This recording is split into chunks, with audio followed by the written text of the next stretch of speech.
I skipped the countdown. Yeah. Okay. Great. Hi, French guy and Finn and anybody else who's watching. Today is a very special episode of being live on the internet. I'm here with my good friend Mr. Gale or GustShrugs. Hello. You might hear squeaky toys in the background. That's him. Tell me. That's my dog. Sorry. Would you like to introduce yourself? Yeah. Me? Yeah, sure. Tell people a little bit about yourself. I mean, we know you hang out on this channel, but maybe people don't know you, and they should. That's true. Well, they might not know me, but yeah, I'm Gale, aka GustShrugs. Also a streamer here and there. Took a long time off, but I get back into it. I'm a nurse. I'm Canadian. I play lots of games, lots of RPGs, not so much other things. Not the shooty blams. Not so much, but however, I have been getting into COD Warzone. When I feel like my blood pressure's a little low, I'd like to play that game because it makes my blood pressure go through the roof. So yeah, but that's about it. That's me in a nutshell. Woo, I'm exciting. Okay. Wow. And if you didn't know, I'm Rydgar. I'm a old middle-aged man on the internet who sometimes plays video games and then complains about playing video games, who has troubles with indecision and also technical. I troubleshoot. I have a lot of technical difficulty. I'm doing a great job of selling myself. You're doing the best job. Technical difficulties that I troubleshoot very often on stream. I have audio issues, stream quality issues, overlay issues. You don't get drop frames though, so that's good. Oh, I get drop frames sometimes. Mm. All right, so we're gonna dive into let's just go ahead and dive into the first topic here. We're doing the COVID. Yes. And so I think in Washington State we've been in quarantine. I don't remember exactly when it started, but I know I've been working from home for like at least 2 months now, maybe 2.5. Like Microsoft, basically, it started out because we're with a vendor company at Microsoft. So it started out where we were getting messages. I remember all this stuff. Like right away, we had from higher ups at Microsoft. They were like, "Hey, COVID-19 is a thing, and it's spreading and changing rapidly. Right now, everything is going to continue on to go as normal. If you feel sick, you should stay home." And like within like 3 days, they were like, "Definitely stay home if you're sick. And if you're capable of working home, work from home." And with our vendor team, they were like, "We're not Microsoft. We're not officially like Microsoft. So we don't have the same guidelines. We have to follow the guidelines of our vendor company, which is everything's still going. We're still working as normal." Oh. And that changed with like within a week. It was just straight up everybody stay home and work from home if you can. And so since then we've just been at home, and honestly things in Washington have been like real quiet. Like it's kind of creepy. Like I live next to a fairly busy, well, I won't say it's not honestly that busy, but I have a main road through the valley I live in, right up here, out the door there, and there's just so many less cars. So it's good. Yeah, I feel like our state is adhering pretty well to the guidelines in terms of like social distancing and staying home from work if you can. Right. So enough about me. How did your experience with the virus start, and like how has it progressed where you're at? So I'm in Ontario, Canada, so I think it's like the second most populated province other than BC. I don't really know. I'm not. There's people there. Numbers. There's people. But Ontario is usually like the decision tree of the country. So working in the hospital, like we were very aware of COVID at the end of December, early January, but there was nothing really going on. It was just kind of like yeah, sure, we'll just keep an eye on it. And then like once it started becoming a thing in February, like it was traveling, it was starting to pick up some speed, then it started to become more of a situation. So like March 12th or March 11th, when the World Health Organization was like, yo, yo, everyone pay attention because this shit gonna hit the fan. And so then like the next day, like March 12th, like Ontario schools shut down. Like March 17th, the province shut down. Like we went on lockdown. Then they started doing like, wait, what date was it? March 17th. Okay. St. Patrick's Day. Okay. Yeah, and then like it just kind of started snowballing from that point in time. And I mean, we were already receiving, we were already screening our patients for COVID if they were coming in with any type of respiratory symptoms. But yeah, I mean, like even driving to work in the morning, like usually I'm leaving for work at about, I'm gonna say 5 after 6 in the morning. You know, it's usually pretty slow, but like it was like it's been like dead on the roads. Like it's Yes. been, and the one thing that has like made me a little upsetty spaghetti is like the one thing that I look forward to on my day shifts driving in that early is stopping and getting my morning latte from Starbucks on my way into work. And because of the reduced hours, they're like, oh well, we open at 7. And it's like, okay, well that's great. Like I'm already on the floor at 7 o'clock. Like I'm already taking care of patients. So I can't believe that they would have the that gall to not supply the latte. right? God damn I it, know. Starbucks. How dare they? They were closed yesterday when we randomly drove our cars yesterday just so that our batteries don't die in the cars since we haven't driven them in like 2 months. Right. And there's a Starbucks right down the road and we're like, it's actually closed. Wow. Insane. Yeah. Well, apparently they closed a bunch, and then a lot of them are just very like reduced hours. Yes. Yeah. So good for them. yeah, I mean it is good, and you know it's kind of going on. And I honestly like, I think that the Canadian way that we've been handling this pandemic in comparison to the United States has been vastly different. I don't want to say it's been, you know, I don't want to just like shit all over the US, but it's been very different. The leadership style has been very different, and I don't know what it's like state to state. I know that there are some states that are doing a fantastic job, and I know that there are some states that, you know, are very much listening to the words from the president. So I know Oh that my there's god. Well, if we want, yeah, if we dive into the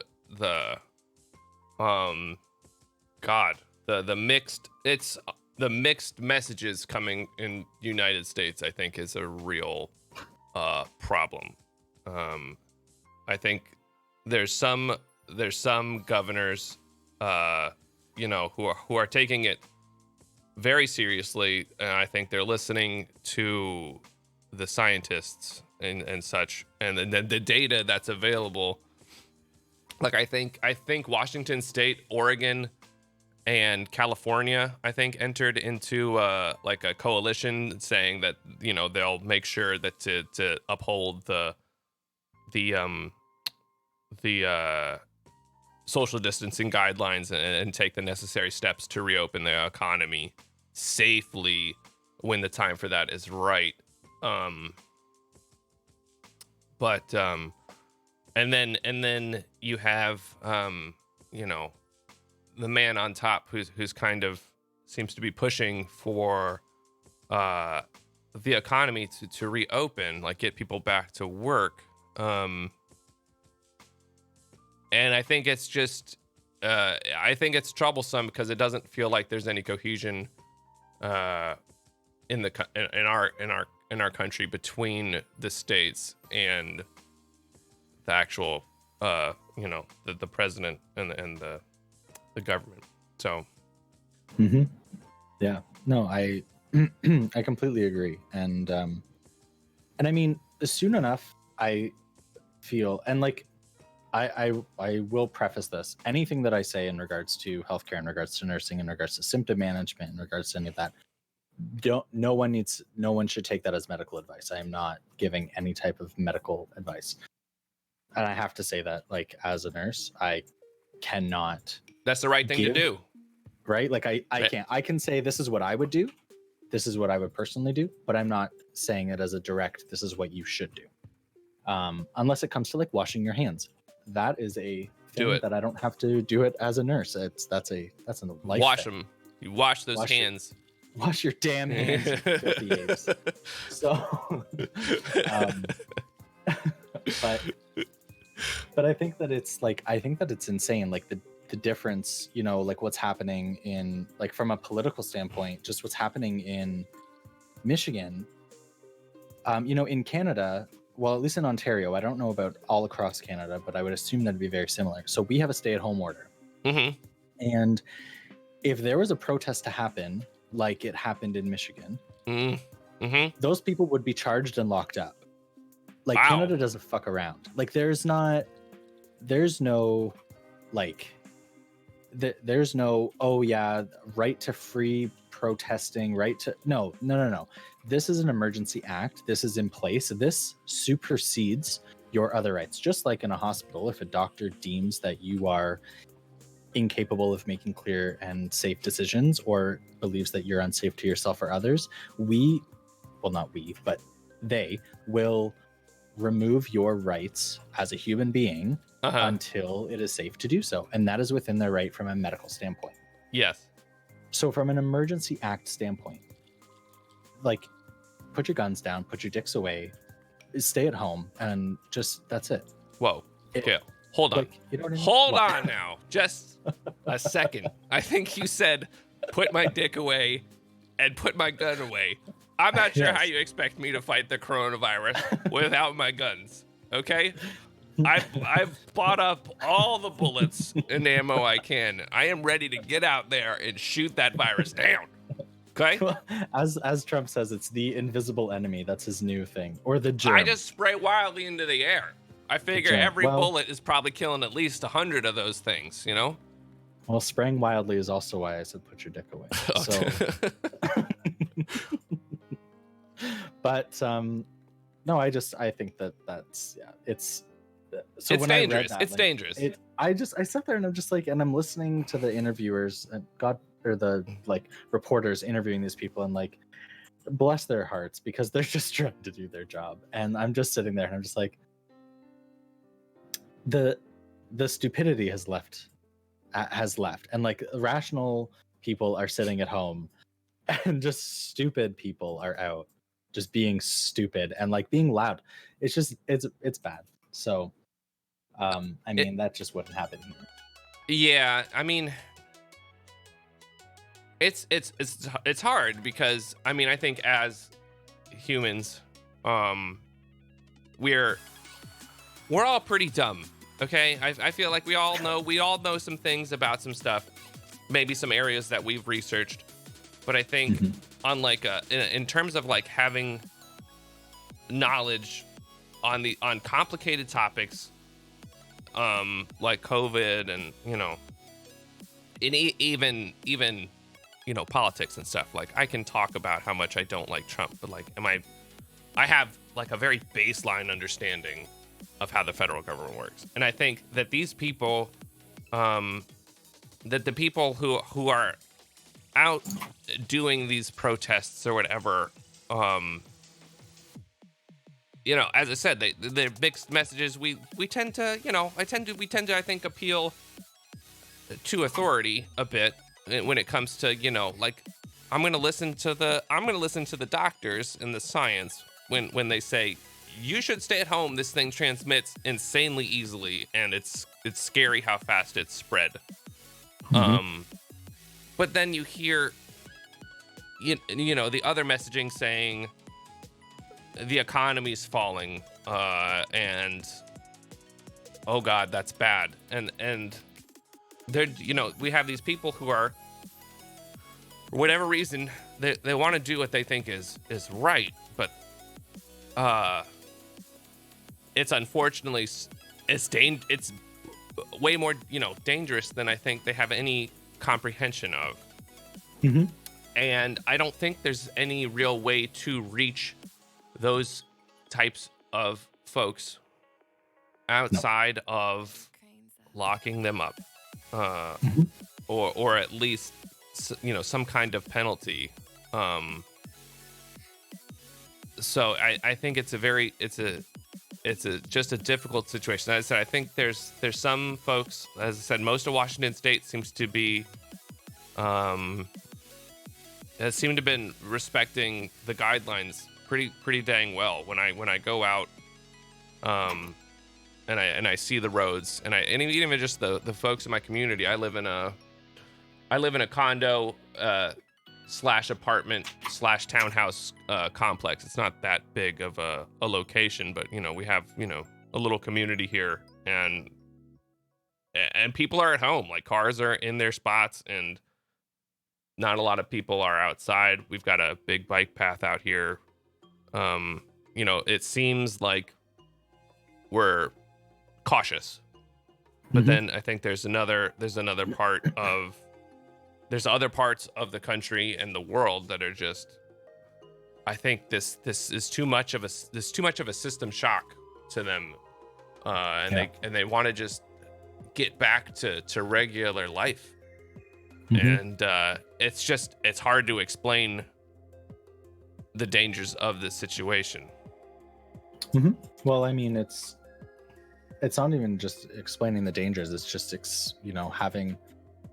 If you look at what we're dealing with something that is very advanced in terms of like biology and in terms of numbers and stats. So you're looking at things that are very academic based, and you're trying to give that to the majority of people who have a grade 6 to 8 reading level.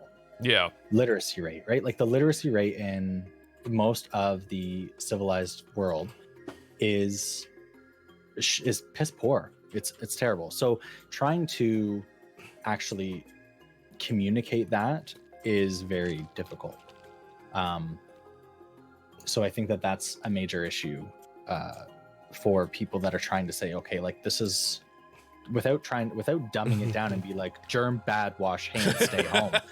Like, germ you bad. know what I mean? Like, like there's no way of actually really making it without having the community kind of come together and making it an actual thing where it's like the community is like, okay, like we've been told to stay home, we're going to take it for what it is. But then you also have, when you have a leader who is like, okay, this is what,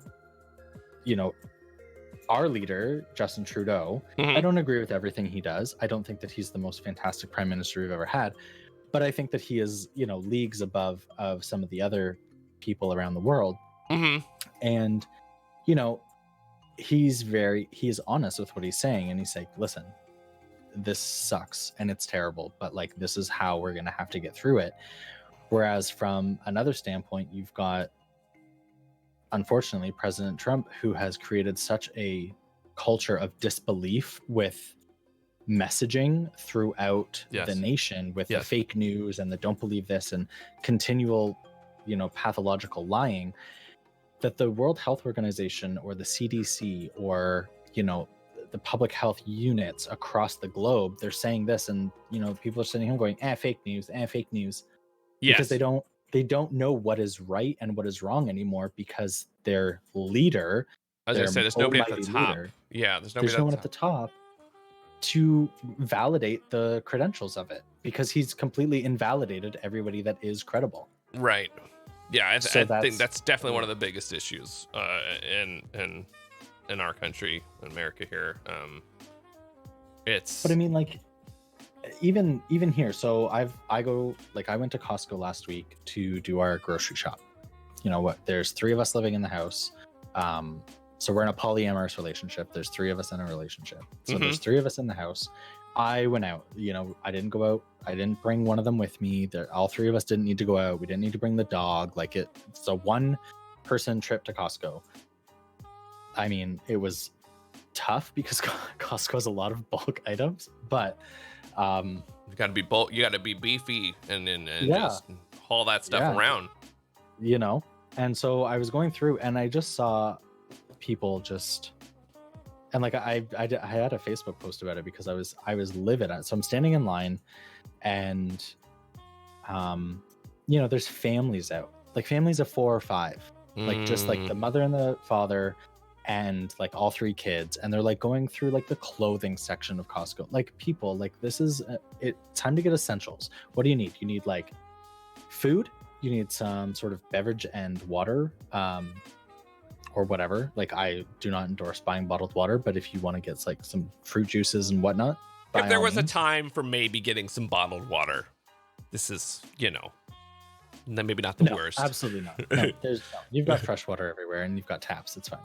But unless you're in like Flint, Michigan. But I was just like, are you kidding me? Like, why are you trying on like bathing suits in Costco during a pandemic? Like, you're not going to the beach unless you're in Jacksonville, Florida, and like you're like, this is not essential. And also, why do there need to be 5 of you? Like, dad can go. Like, mom, trust dad enough to give him a list of groceries. I know he's gonna fuck it up and you're gonna forget something, but so be it. It's human. Yeah. Or dad, stay at home and drink your beer while the kids run around like idiots and send mom out to do the hard work. Or if you're in a same-sex relationship, you know, trust that your partner can do the basic thing of getting a list and getting the items on the list. And that's it. One person. You don't need, and you know what, if you're like a single parent, or if you're a parent who doesn't have childcare, whatnot, like I get that. You're not even a part of this conversation. I'm talking about the people who are completely more than able to only have one person go out and that's it. Yeah. And they're not doing it. So like even in as good as we are doing it in Canada, no matter where you go, you will always have those idiots. You will always have those people that don't take it seriously or that just don't understand the necessity, because what we're doing here is working. We are flattening the curve in Canada. Mm-hmm. And now they're like, oh, what we're doing is working. Let's slowly trickle people back into work. Let's get things going. And it's like, no. No. Like, I saw an analogy of this on Facebook the other day. It was like, mid-flight, a guy who's parachuting doesn't go, the parachute has adequately reduced my rate of descent. I can cut it off now and fall the rest of the way. Yeah, it'd be fine. It's fine. Like, no, you need to like continue the parachute all the way till you hit the ground. And I think that that's like a really important message that people. I like that analogy. Yeah, that's a good way to look at it. I know that we've gone grocery shopping one time so far. Honestly, we went early on. Yes. Well, I mean, there's two people, and but no wonder you're so thin. I'm excuse me, sir. You're not a thick boy like no. me. Well, I mean, yeah, we went one time. I want to say, it's April now, so maybe it was either end of February or beginning of March where we went out and we bought like $350 worth of groceries, and we're probably to the point where we need to go back out. But man, I remember we went to just a Safeway up the road and it was ransacked, just everything. Like they had, and we went late at night. We went I think it was like midnight. You know, I get off of work at 11:30 p.m. my time, so we went after our shift was over, thinking there wouldn't be anybody there. But now, you know, if I did go back out, and we're gonna need to, we're running kind of. What do I've got? Like flour and some spaghetti. You know, I'm gonna spaghetti. We gotta have my spaghetti. Don't touch my spaghetti. So I'm gonna have to, when we go back out, or if I might have to go back out without Rydgar, and she'll be so upset. I'm sure she'll be okay. No, she wants to do everything together, Gail. Okay. See, I'm gonna make her stay home. I'm gonna just do it. Yeah. Do it. But yeah, you're right. The one person thing I think is very, very important. It's a very roundabout way of me saying that it's there's a lot out there, and the less people we can keep and the less transmission that can happen. You know, obviously that's so important. It's very hard to communicate. But yeah. So it's true. And I mean, like, and kind of going back to like flattening the curve, what a lot of people don't understand is flattening the curve does not mean, it's fixed. If we flatten the curve, the virus goes away. Like, it's not like one of those things where like you just kind of like everybody leaves the party and then the virus is just like, well, I guess I'll go home too. Like, no, the virus will linger. And what needs to happen is everyone is going to get infected by this virus. It's going to happen. I saw a headline saying that some people who apparently were over it are now are like getting it again. Yeah, it's the same with, like, if you look at other viruses like rotavirus or Norwalk, right? Norovirus, it mutates so quickly that your immunity to it is really only about 2 to 3 weeks long. Oh, wow. Yeah, so like when there's like a gastro outbreak, um, or if it's kind of like running rampant through the community, it kind of does its thing. And then by the time it's done, everyone's just kind of over it. But if you were to go back into a contaminated, household or whatnot that has the virus still in it and active, you could definitely pick it up again. Your symptoms might be reduced because your immune system will be more on high alert.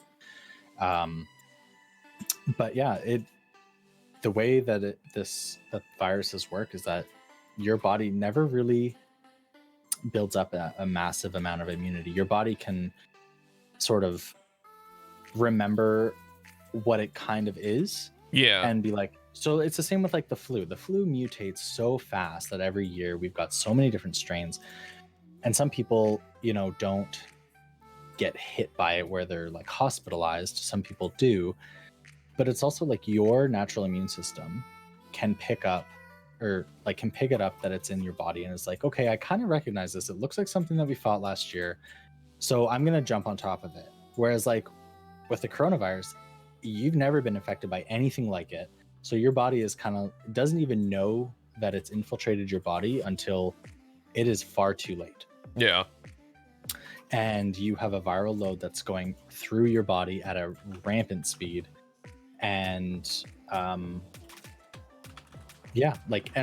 that's what I mean. Like, everybody that thinks that flattening the curve is going to make this virus go away, it's not. It's everybody needs to get exposed to this virus. The only point of flattening the curve is just so that we don't overload the hospital system. Yes. That's all we need. We just need time. We don't need to eradicate the virus. We don't need to get rid of it. We don't need to, because it's a part of life. It's something we're going to have to live with. Yes. But what we need to do is we need to make sure that we reduce the rate of infection so that we can manage the symptoms and we can manage the people accordingly. I think that part of the messaging is so hard to communicate. I'm sorry to interrupt you there, but yeah. No, that's okay. No, I 100% completely believe that. And so, yeah, I mean, it's a very difficult thing to communicate, and a lot of people don't understand that. A lot of people think the flattening the curve means the virus will just go away, but it's not like SARS. It's not like MERS. They might be from the same family, but like SARS did not transmit as easily. Yeah. So it just kind of came in, had a few hundred cases, and then just kind of left. Yep. Okay. I just heard some, I think that was on a recent, I think, what is it? Fauci, the doctor was on Fox News or something, and he said the same thing, that SARS kind of just went away. But this one, the how quickly this one is and easily this one transmits, it's not going to work out like that. Well, and this one's divisive in that you begin to shed the virus before you are symptomatic. Whereas a lot, like with SARS, you were symptomatic and then began to become contagious. Mm-hmm.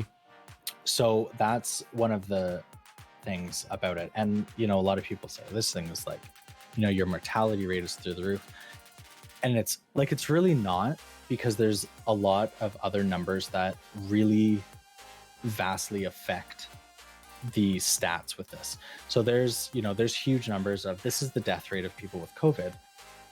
But it's not really the case, because there's a lot of people still that are dying that just happen to have COVID, and they're not dying from COVID, but they're still being tossed in with that number. Yeah.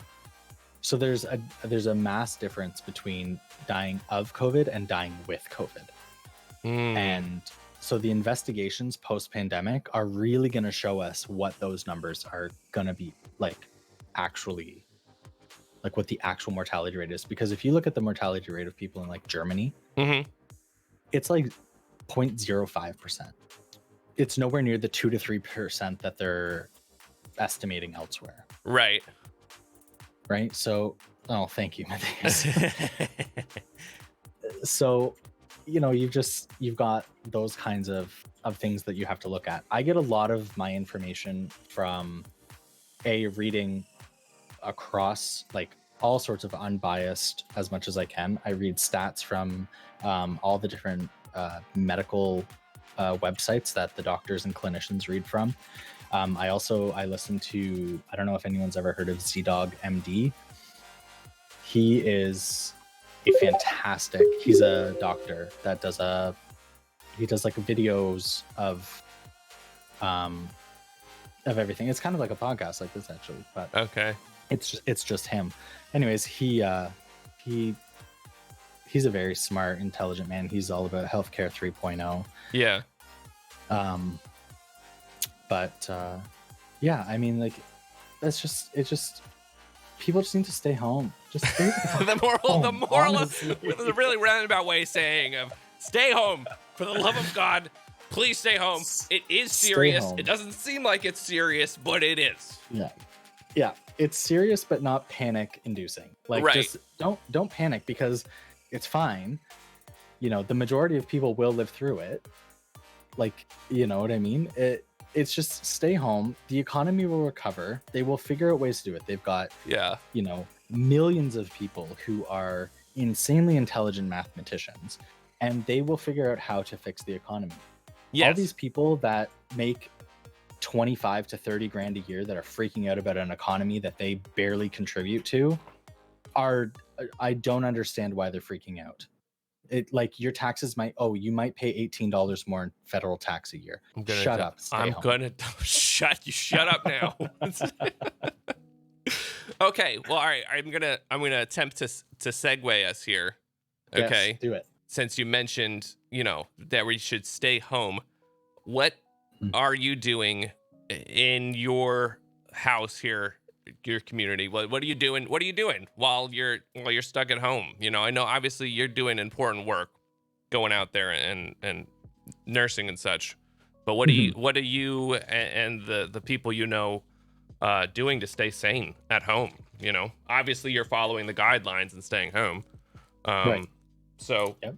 how are you handling it? Well, we walk the dog a lot. The great thing is that we've got two major gamers in the house, myself and Bastion. Major So gamers. We game a lot. All right. We've been playing Animal Crossing. We've been playing Call of Duty. We game. Jordan is more of a hands-on person. He's been planting. He's been starting out all of his the seeds for the garden. So we've got some garden stuff. He's been planting the garden, so he's already out back. He's got all the sections quartered off for what plants are going to go where. He's also kind of a woodworker, so he's been building some things, and he crafted a worm bin. So we're doing that. We're watching some Netflix shows. We're cooking a lot. Okay. Which is good, but also annoying. Like, it's good, but it's also annoying. We did a Bob Ross paint night a couple weeks ago. Really? That's a cool idea. So the three of us got a canvas and we have paint. I kind of dabble in visual arts every now and again.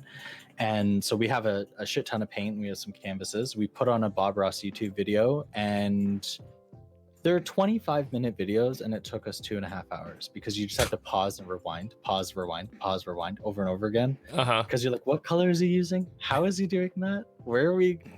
So it's interesting. And then the outcome is 3 like vastly different, but the same painting. It's very cool. It's very unique. Interesting. So that's something that we do. And then it also, it doesn't get us away from the screen because we're watching the YouTube video, but it kind of diverts our attention from being YouTube focused to, creating something and working alongside one another to kind of do that. So yeah, that sounds nice. Yeah. What about you? What have you been doing? Honestly, I'm normally pretty much we're normally pretty shut in. My wife and I spend a lot of our time together, and this has been, we both like working from home, so we've been, working, and we both play games. We both play the Switch, so we've definitely been playing a lot of Animal Crossing. We play Overwatch, and what else do we got? We got I think we play Fortnite together too.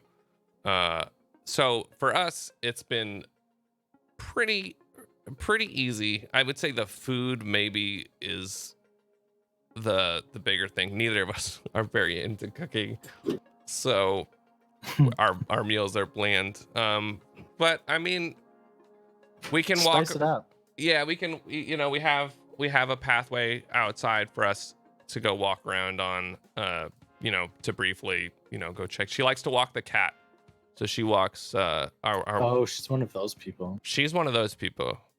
I don't. She loves animals, man. She's That's fantastic. Yeah, she's fantastic. So she takes Tabby out, and if it's nice and the weather's starting to get nice in Washington, so she'll take him out. And then I do a little bit. I do barely any baking. I'll make like loaves of bread or maybe bagels. That's a pretty good staple though. I mean, I'm all right with it. Honestly, I like the blandest food, right? So if we cook pasta or something, I eat plain pasta. I put salt in there and that's it. What? Yes. How do you know? I don't know. I don't know what's wrong with me personally. But I like very bland food. So you give me like a peanut butter and jelly. I don't even need jelly. Give me a peanut butter sandwich, plain pasta, and I'm good. I love sweets though. Like you give me my children's cereal. Right. And I have one of those in the house too. You give me a bowl of Lucky Charms, and I'm gonna eat the entire box. Bastion literally eats like 4 packages of the Dino Egg oatmeal in one nice. sitting. Yeah. Dude, the eggs hatch, and then you got yourself little dinosaurs in your oatmeal bowl. It's weird. I don't like it. Oatmeal's a weird texture. I liked it when I was younger. I hate oatmeal. Ugh. It's so gross. I also like to read, though I don't read enough. You should read Porn to the Blind. Porn to the Blind. Is that a book? No, it's an action. Where you read porn to the blind. Really? It's a thing? So there's a blind person and I read porn to them? Dude, I am in. I would do it. Sign me up. That sounds I just don't want to hear it. Listen, the one rule I will have, don't touch yourself. When you can don't I don't want to hear you touching yourself whilst I read this to you. There you go. Yeah, just mute this FaceTime call. So I want to get no FaceTime. Can we just do voice, please?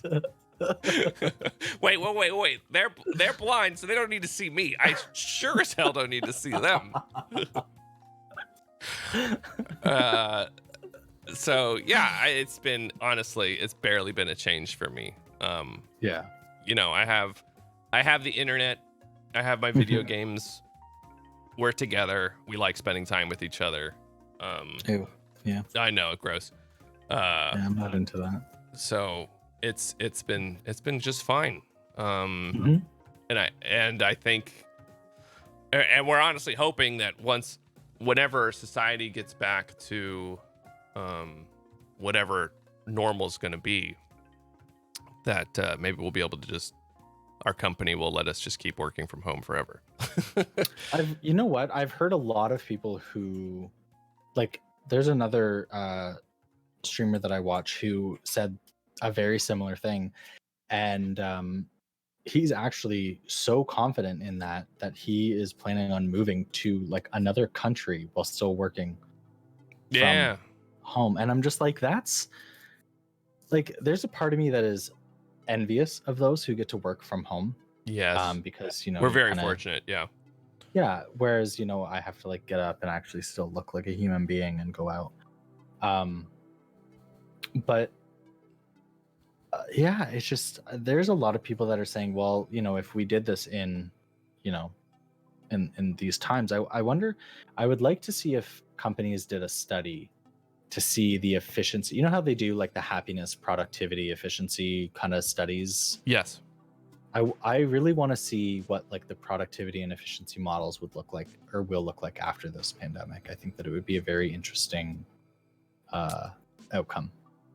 Yeah, it would be interesting to see for sure. I mean, we our basic plan right now in terms of like work is we've paid off one of the student loans.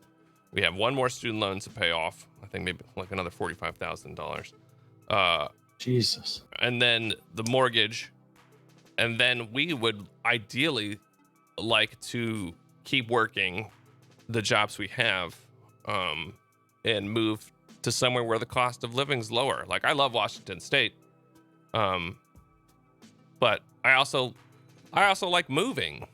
So Right. it'd be pretty cool if working from home got to be a thing after this was all said and done. So Well, that's how you can stay sane during the quarantine. What you can do is you can do a vision board of where you want to move. ooh, I like it. Yeah, you can do that. You can do some decoupage. All right, so do you have anything else you want to add to staying sane? Any recommendations or anything you want to share with folks, Gail, before we kind of maybe move on to the next topic here? No, just honestly, like stay home, don't panic. You know, be reasonable with yourself. If you feel like you're getting sick, you know, figure that out. Don't freak out and rush into the hospital. You know, it is a very worrying time, but you know, manage your symptoms. If you have a fever, take some Tylenol. Like, you know, if your fever gets really hot, then, you know, grab a cool face cloth. You know, the only Grab time a to cool really, face cloth. honestly, like that's what have we one. do at the hospital. So it's like, you know, you go to the hospital. Yes, there are things that we can do. Unfortunately, fever is not something that we can really manage outside of physically cooling your body and then giving you an antipyretic like a Tylenol. Mm-hmm. So if you have a fever and it's a high fever, like stay home and manage it like you normally would. Mm-hmm. You know, the only time that we want people coming in is if they are having shortness of breath, where you can't say more than 4 words Ooh. without being able to take a breath. That, you know, or if you feel like, Is that how you know, bad when it gets, you, Gail? Because I really don't have any yeah, experience. Yeah. yeah. So some of our patients, like, you know, I'll just touch on it really quick. Some of our patients have had almost no respiratory symptoms, but have tested positive. Our hospital, I believe, has only had 3 COVID related deaths in my community, which is good. I've physically managed COVID patients. You know, I've personally tended to them. Some of them were in a more palliative state where I was providing them with comfort and dignity before death. And then other ones you know, we actively were monitoring them and sending them to the ICU. Right. So symptomatically, this virus affects everyone very differently. Some people are getting massive headaches, some people are getting fatigue. So just manage your symptoms at home properly and safely, and don't panic, because anxiety is literally the #1 way to get short of breath. If you think you're short of breath, you will then be short of breath. Like that is one of those things. So you have to, you know, look up on YouTube or on Spotify some guided breathing exercises to help you reduce your anxiety. Good You know, advice. really have some sort of self mental awareness. So whether you do some yoga, whether you do some guided meditations, there's so many on YouTube and Spotify and Podbean and like all the different platforms. Mm-hmm. So really just practice that mindfulness. I like doing And yoga don't myself. stress.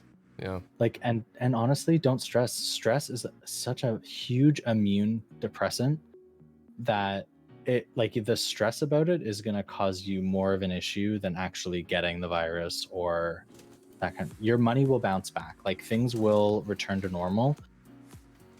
You'll be Figure out how to okay. keep yourself safe. You'll be okay. Like that's the thing, is like you will be okay. It's a shitty time right now, but in 2021, we're going to look back at this and go, wow, that was a year moving forward.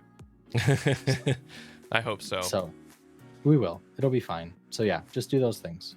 Okay. All right. So we'll go ahead and do another wonderful, very professional segue into Q&A on COVID. So if we have anybody who is actually here in chat and feels like asking a question to Gail or I,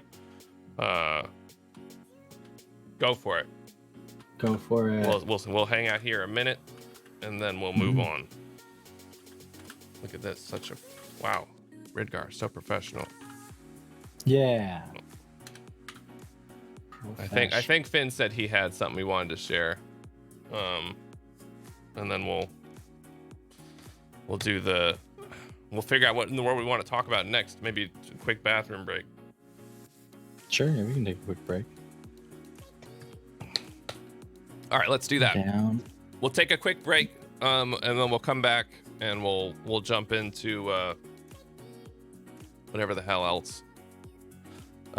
Here you go. What is the protective gear you use with COVID patients? Yeah, well, it's very controversial. Currently, what we're provided is a procedure mask level 2, which is just like a surgical base mask, face shield, a gown, and gloves for normal patient care. So just standard medicine like administration, doing routine vitals assessments, etc.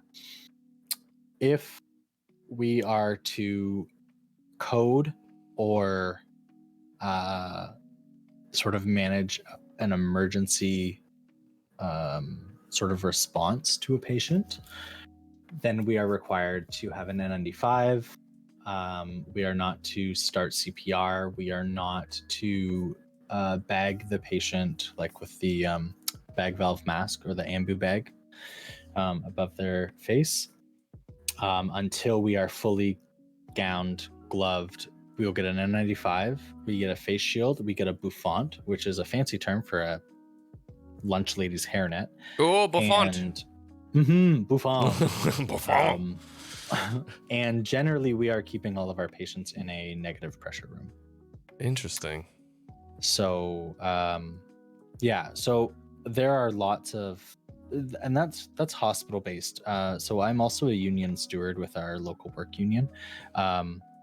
And there are lots of places that aren't even provided with the basics, like not even provided with a surgical mask or gown or anything, like long-term care and home care.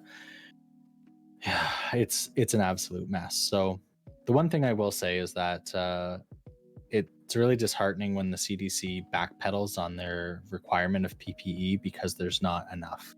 So when initially they're like N95, it's an N95 all the time. It could be airborne. We don't know. It can stay in the air, yada, yada, yada.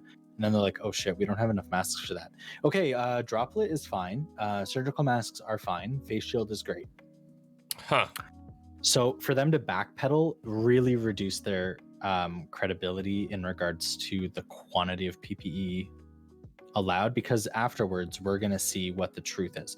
And if it is just droplet contact and they were erring on the side of caution, I would rather that than them say, you know what, we were wrong. We were a little over presumptive with the contractability of it, and it is just a droplet contact versus an aerosolized. So we were fine and we were wrong. If they did that, fine. But for them to do it in light of the lack of PPE, that's a different story. Troublesome. So that's, yeah. You're doing the pony in your desk. You got to go to the bathroom. I can see. No, or do you just shake? Is that Are you a obvious? shaker? I have I'm not diagnosed, but I think I have restless leg. So I tend to shake. I tend to shake. I don't know. Because I do it in Okay. bed. I do it in bed too. Like when I'm falling asleep, I wiggle my legs back and forth to the point where I am on a separate mattress. Gotcha. Okay. Healthy relationships. Well, our mattresses we have two twins squished together, so we're What? still, yeah. So we're both still like it's like we have like a big king bed, but there's like a, you know, a space between the mattresses, so Rydgar doesn't have to deal with my incessant wiggling. Oh, well, all right. So, all right, let's take a quick break. I'm gonna go to the bathroom, I'm gonna grab probably get some more water. coffee. Feel free to do the same here. I'll leave it on this screen. I'll just mute voice and my desktop audio. Okay. Unless you want to keep talking to people, I can leave desktop audio on. If No, it's fine. I'm gonna go grab some water and stretch my legs and stuff. Good idea. Okay, take a quick break, people. We'll be right back with let's decide that too, so people know what we're coming back to. What do you want to talk about? Twitch streaming next, or should we call it for today? What do you think? What do you or we could do? I know you wanted to talk about tattoos a little bit. We can talk about streaming. I mean, like I'm totally down for that. I mean, okay, let's do that then. Okay. We'll come back and we'll talk a little bit about streaming, and then and I think that'll probably be the last topic of today. And then yeah, cool. All right, we'll be back. Probably it's gonna be like probably 10-15 minutes. For the folks who are here, take a quick stretch break.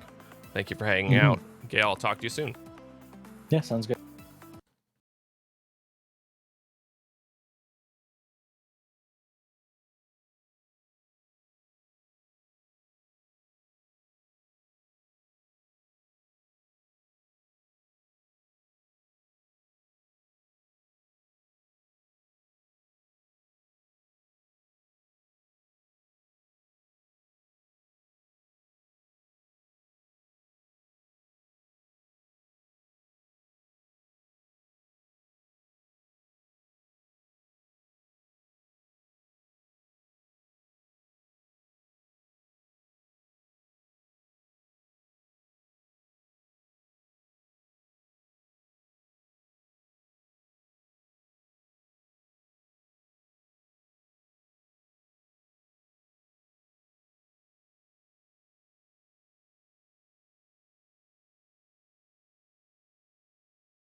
Got your water. You got your coffee.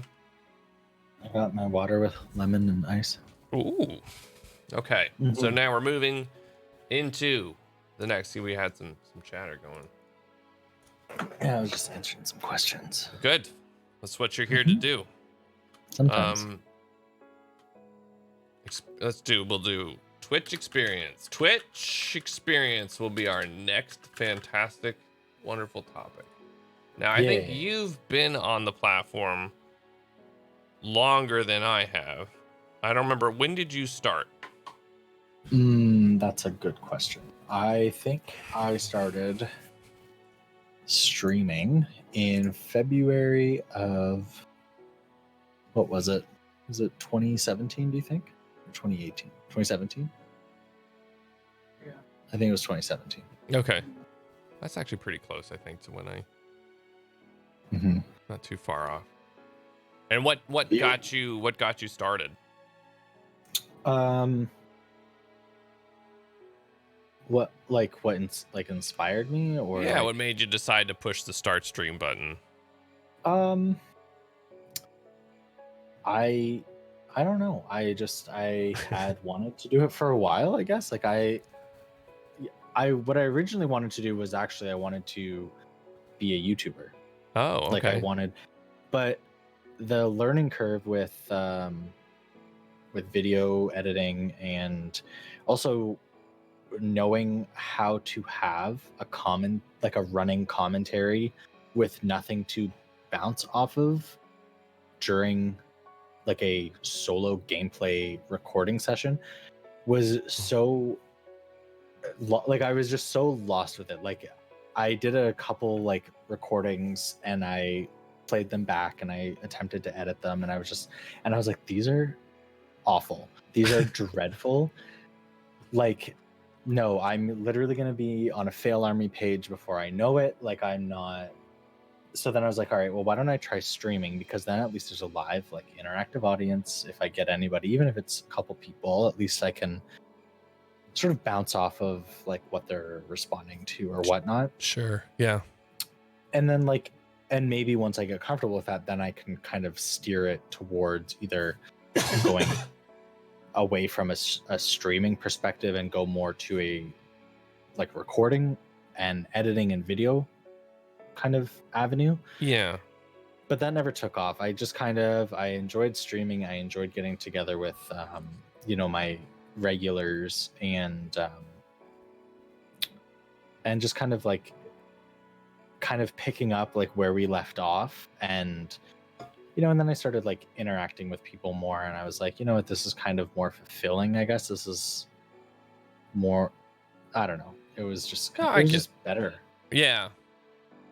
I had similar, I guess, when I started. I think I started maybe in late 2017, maybe early 2018. I don't know.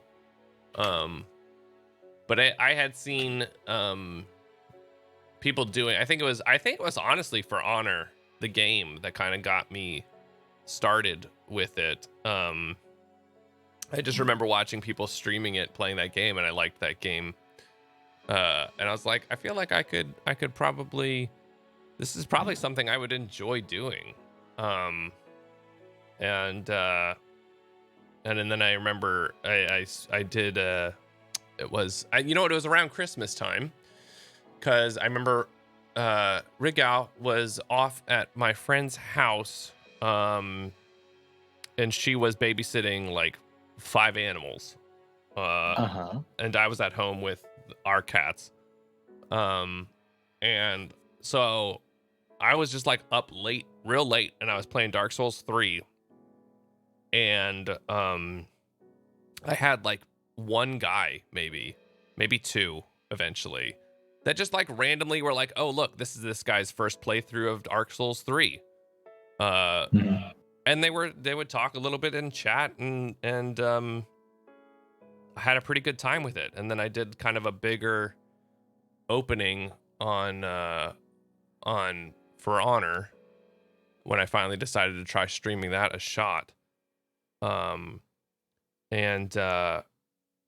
I was friends, with I don't know if you've seen Malicious on Twitch, but he was a big For Honor streamer late at nights for a long time, and he randomly gave me a host one night, and and then I somehow developed a community off of that game, and it was really fun for what it was. And I think that just the experience of being playing games, I've always been kind of a more social gamer.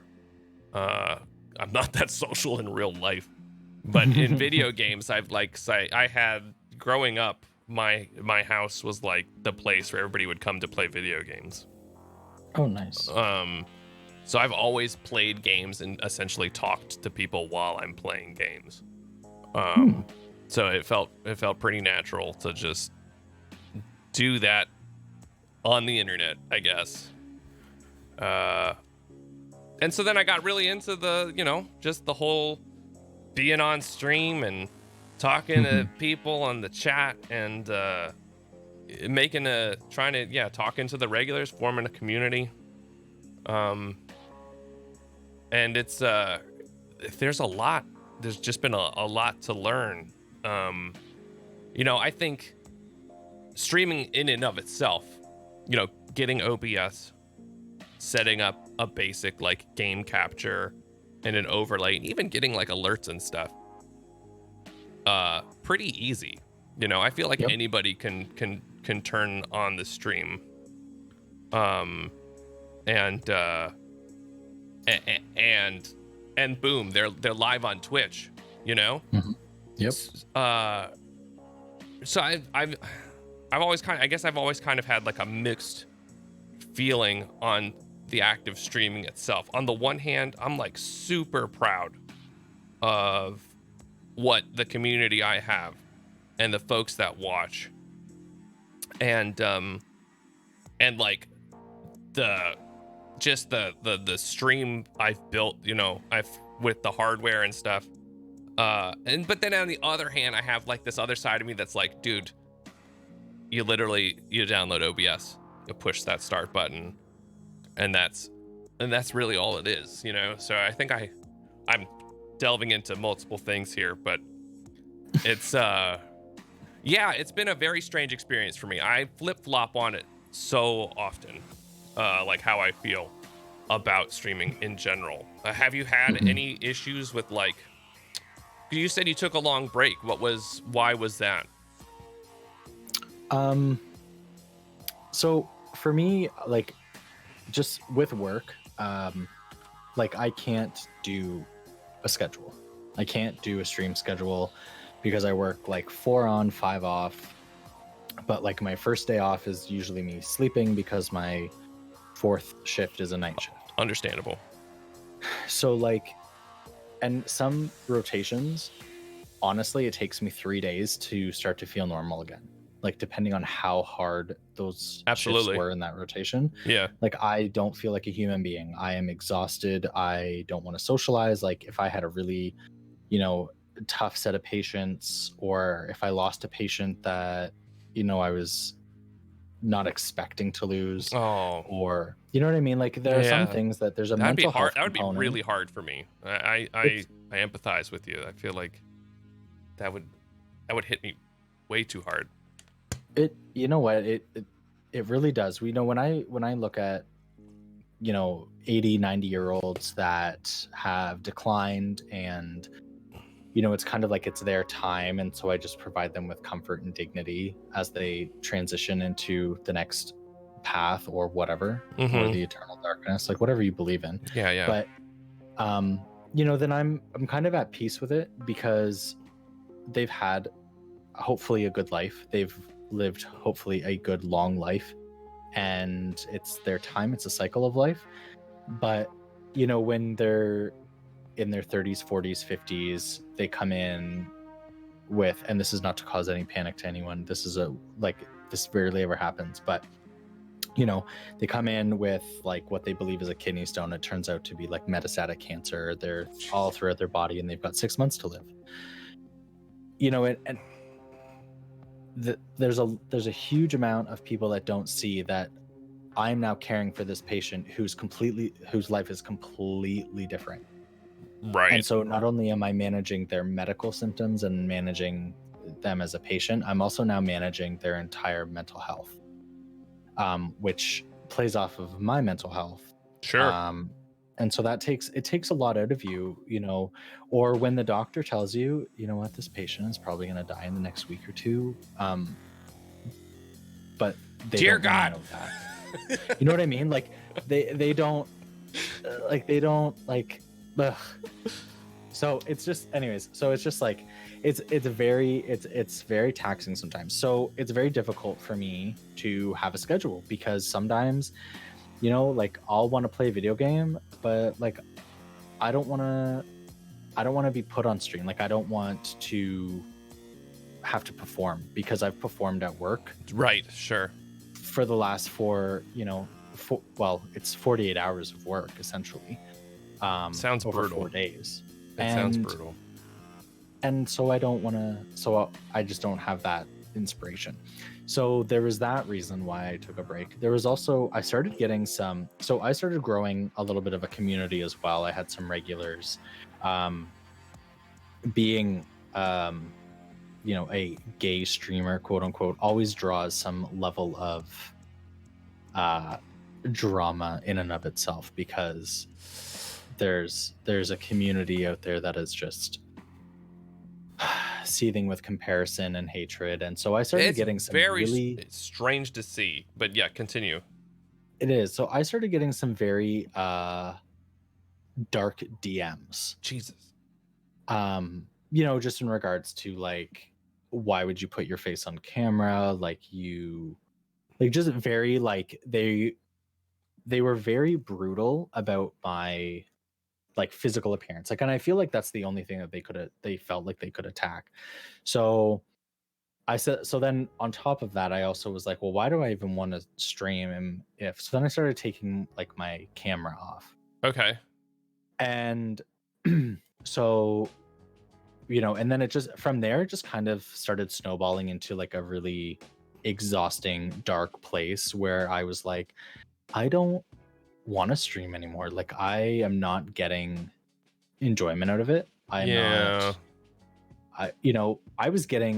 a good friend and a good viewer who honestly like wanted to, like, I don't know, fund my entire life, because in like 4 months he ended up spending like somewhere close to $1,500 in donations and stuff. Whoa. And I was like, okay. I was like, I don't, that's not why I'm here. Like, I'm here to create a community. And if I make a bit of money out of it, cool. Mm-hmm. Yeah. But it's more so that I want to have the feeling that I had when I started watching like Jacksepticeye, who will always be my number one. Like he is my favorite content creator. I've never watched on him. YouTube. He is literally, he's just somebody that I stumbled upon one day, and I've been watching him since he was like streaming in his like cottage out in the middle of Ireland. Like there was, you know what I mean? Like he's grown so much, but so the feeling that I got, like I was just sitting there watching this guy play, these games on YouTube, and I just enjoyed myself. Like I would laugh along with him. And so like I kind of wanted to flip the roles, and I wanted to be that content creator that kind of had that experience with other people. And it started steering away from that quite a bit. So I took some time off. I kind of rebranded myself. I really adopted into this like fursona aspect. Sure. Which we can talk about another day. And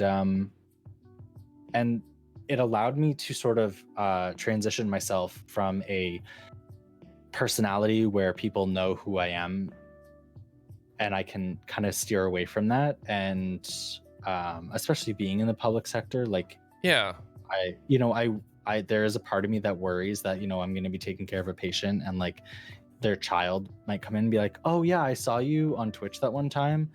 and like you said this and this, and I don't want that association. I think, yeah, well, I mean, as you said, I think we'll touch on furries more on another episode here. But I think at the very least, in terms of streaming, I really like your plan for it, because I think it gives you the peace of mind, kind of like almost like a superhero skin to put on to be on Twitch. You know, you have your, you know, we all put on different personas, our masks, or whatever you want to say, to, you know, we don't talk to our dad or our parents the same way we talk to like our best friend or our significant other. We all kind of interact differently depending on who it is we're talking to. So it gives you like this comfortable space to come on to even just the internet in general and be yourself, but with the comfort of, you know, having kind of like a different identity. And so I'm glad that, you know, to hear that you kind of had the experience you did, where, you know, I mean, I'm very sorry to hear that you had people bashing on your appearance. I'm pretty hot, like, honestly. I mean, obviously. But no, to hear that, it doesn't surprise me at all. I've been on the internet. I know how people.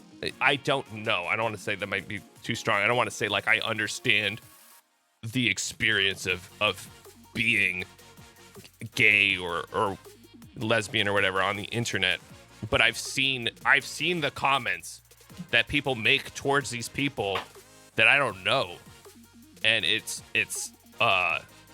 terrifying to me.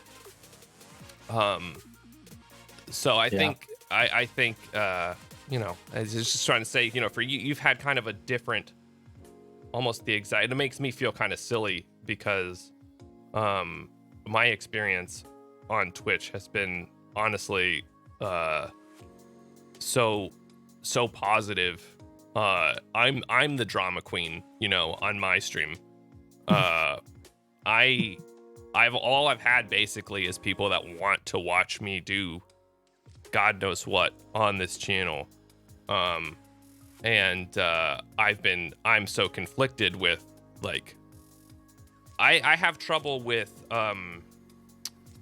knowing whether or not I mean, it might be an anxiety issue that I have, but I have issues knowing whether or not, like, I'm having fun. Like if I'm enjoying the time I'm spending. Right. So I guess I second guess myself a lot. And I don't really know how to cope with it. I jump between, I go between wanting to be online streaming like all the time and not wanting to be on at all. Like, I'm very much from one extreme to the other. And I don't really know how to deal with it, Gail. Yeah, I mean, I don't know either. But like, I get that too, because sometimes like I'll want to play, hey kitty, sometimes I'll want to play, you know, a really social game where like I'll play an MMO and, you know, I can be social with people on there and we can hang out and chat. Other times I literally just want to play League by myself, or I just want to play, you know, Dead by Daylight by myself. Like, I'll still play a social game because I know how to play it. Yeah. But I don't want to have that social component attached to it. And I think that it's just having sort of like knowing, do you want to have that social interaction or not? Right. But I mean, but who knows? Like, I mean, I don't know how you feel, regardless of like how you communicate it. I can never know exactly how you feel. Sure. But I mean, if you feel like you're enjoying something, then you probably are. You probably are. And if you don't know if you're enjoying it or not, then you're probably just second guessing yourself because you have maybe some deep-seated insecurity issues with consistently being wrong. I don't know. Yeah. I mean, in honesty, I am on medication for depression and anxiety. Like, I feel like everybody is at this point. to the point where I honestly don't know if that even means anything. I'm not, but I probably should be. But I think one of the things that makes it hard on Twitch in particular is that it's very much a numbers game, where if you want to build a community, honestly, the best things you can do are like beyond 24 hours, like doing 24 hours. Like if you can manage a 24-hour stream and be entertaining for 24 hours, you're probably going to get a bunch of people to follow you because you're just on. So being on is like the biggest. Obviously, that's very tough with a full-time job. So that's the one aspect, right? Is you have time on stream. This is a very jumbled conversation. I did not think this through, Gail. I'm sorry, but I know we're just jumping from point to point in regards to like Twitch and then like personal stuff. That's fine. It's not a literary essay. This is literally a conversation. True. So yeah, you have the one aspect. I'm kind of going into my philosophy here on streaming in general. So you have that one aspect of which is just you're online, that stream is live, people can see you, people can hear you. And then you have this other part which is playing like the Twitch game of where can you even get people to see that you're online, because obviously, right, it's if you're playing on Twitch, it's a very crowded space. I said anybody can push the live button, and so like if you're in something like Fortnite, nobody will see your stream, right? I mean, I don't know how sometimes I feel like people happen to like maybe get a stumble upon. But I feel like that's like so rare that people like randomly and stuff like that. So you have to play this weird, like if community building is your goal, you need to find like that weird area of games where like there's a decent amount of people watching and not like a absolute boatload of streamers active. Yep. Which I think is why I had a little bit of the success I did when I was playing For Honor back in originally. I think I met you when I was doing my day streams. But I used to just stream from like 1 a.m. to like 4 or 5 a.m. in the morning before I switched my schedule up a bit. And so that's the other aspect, is finding like an area to be in, but then to compound that on Twitch and streaming, you need to be on like that game, that community for a long time. Like if you want to build people up, you got to be like on the same game for so long. And I think that's part of, as you know, as for viewers, you have the folks who just want to watch their favorite game. You know, they want to watch they want to watch that person who's good at Fortnite. You have the folks who want to watch their game, but they also want to have like a person that they enjoy, like a streamer that they enjoy being with in a community on said game. Yep. And then you have this like real small amount of folks, the gold nuggets, you know, amongst the Twitch, who are like they just want to watch the streamer, right? They just want to be. They like the streamer. They don't really give a crap what they're playing. They literally just want to watch the streamer. Those are the nugs, you know, that you're looking for. Those are the little nugs, you know, and it's very hard to find those. So I feel like in order to get to find the nuggets, to sift through, do the gold sifting, you Mm-hmm. gotta find the game. You gotta spend entirely too much time on the game. Yes. And then To the point where are you even enjoying it anymore? right. And I think that's what I struggle with most. So I see like MMOs and games I can see myself, like games I can just play, Yep. like they're not necessarily like super entertaining games, but I can literally just be on them. Mm-hmm. And I'm like, I feel like those would if I could stick it out, I would somehow I would build up the community and find more of those nuggets. Yeah. I don't know. How do you feel about, like, what are your thoughts on like building a community and getting stuff? Well, like, I think that you're right. Like that, everything that you said is completely, in every article that I've read, I am a research person. That's just what I do. that's So awesome.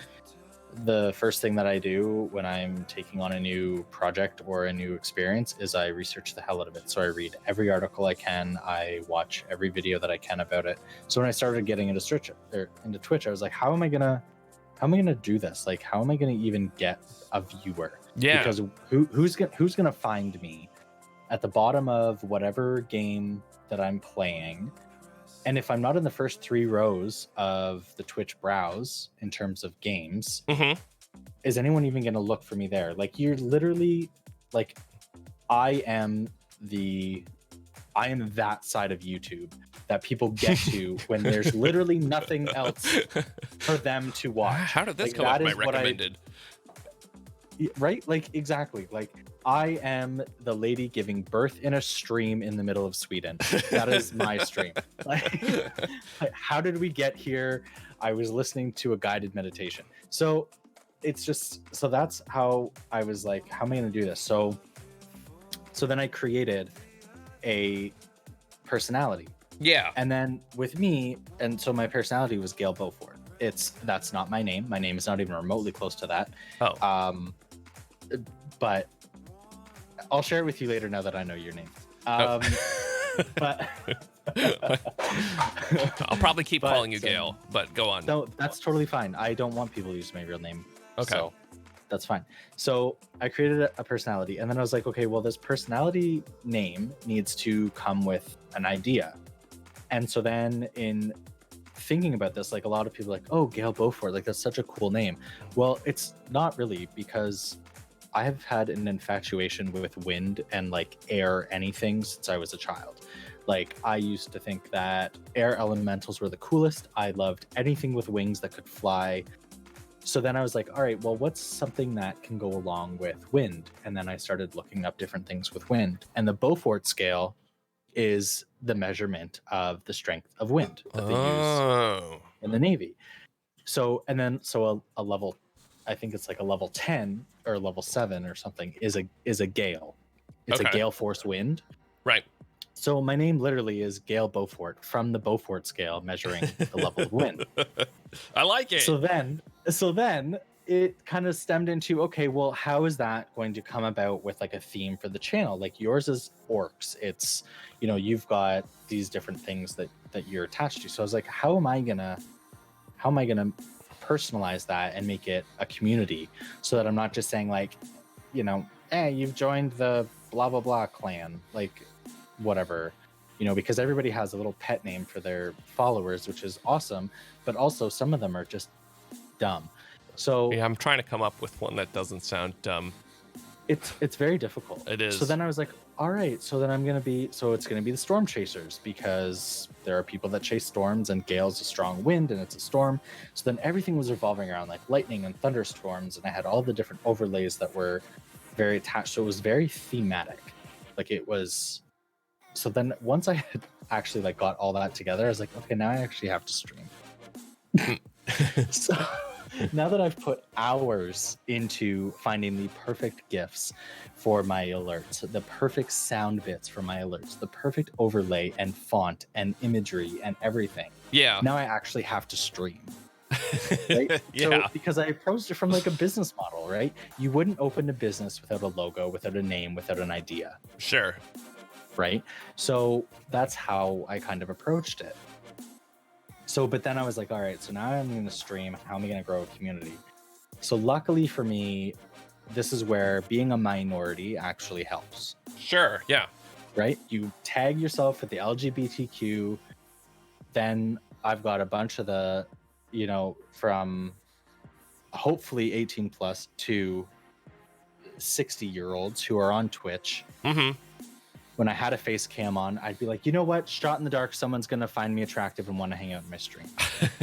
Right. And it did work. There were a couple that were like, the only reason I watch you is because you're attractive. It's how I met Bastion. Boom. He felt he couldn't resist. Bastion couldn't resist. I knew it. No, I found Bastion. Oh. Because You couldn't resist his charm. Right. Oh. And now he's my partner and he lives with me. Guys, the dream can come alive. So tale as old as time. So so that's kind of how I did it. And then I just literally started building a community off that. And then I started looking for games that had an active Twitch community that you could play with other people. So I started playing things like Dead by Daylight. I started playing games like Grand Theft Auto Online. Yeah. So then I would like role play with other people, and then we would all watch each other's streams. And so then I got sucked into that kind of thing. Yeah. But then I also was told from a couple other people that they really enjoyed when I played story mode games because I had like a nice voice to listen to while they were playing. You do. Well, thank you. So then I was like, okay, so I'm gonna go somewhere between these online games, Mm-hmm. and then I'm also gonna go into playing these sort of like independent story mode games where it's just me playing. It's maybe not action oriented. It's kind of just like a storyline. Yeah. So that's how I built my community. Yeah. At the time. And I've lost most of it, but I've made some really good friends out of it. Yeah. And that's the thing, like Bastion, I have my one friend Kayla who's Ladies Game too. Like, they followed my channel. Yeah, so that's sort of and that's the other great thing is when you start meeting these great people and you start hanging out and you introduce them to your other streamer friends or buddies or people that you game with, you're kind of just creating this great network. And that's really, I think, when it comes down to it, is networking. Because I'm never going to be a soda poppin'. I'm never going to be, any of these people who have 30,000 viewers in a sitting, because they were all there at the very beginning. Yeah, you're right. You're right, Matthias.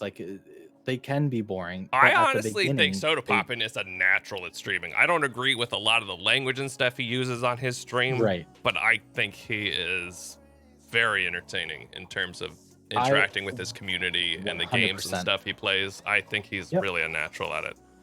100%. Okay. So that's why he has that. But he also was there at the beginning when sort of streaming became a thing. And he also was there before, and I'm going to tread lightly when I say this.